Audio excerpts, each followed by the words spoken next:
It's party time! P-A-R-T. Why? Because I gotta!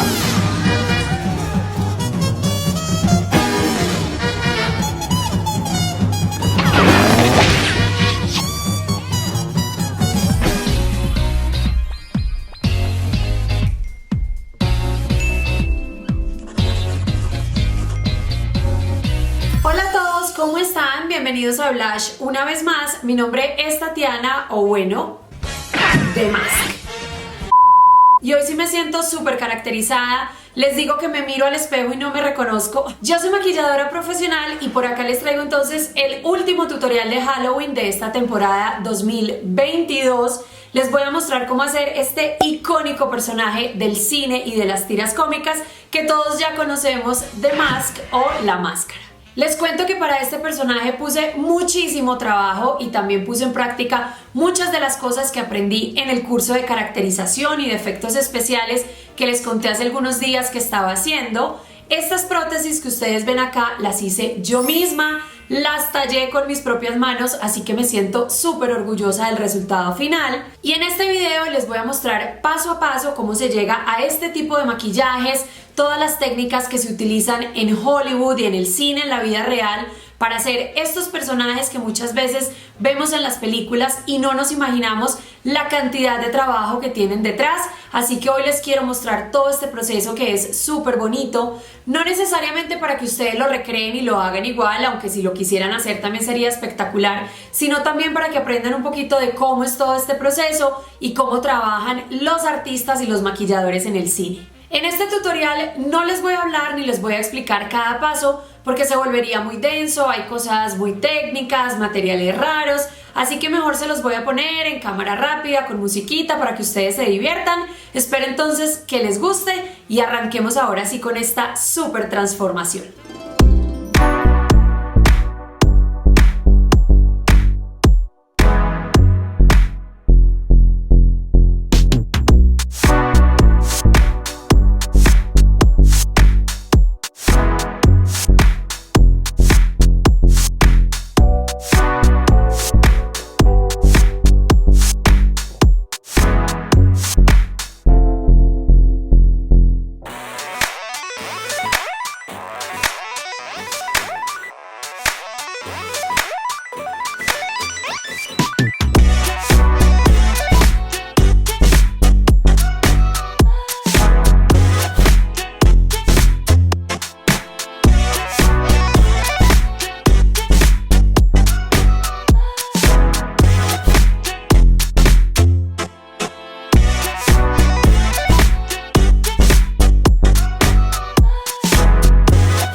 Somebody stop me!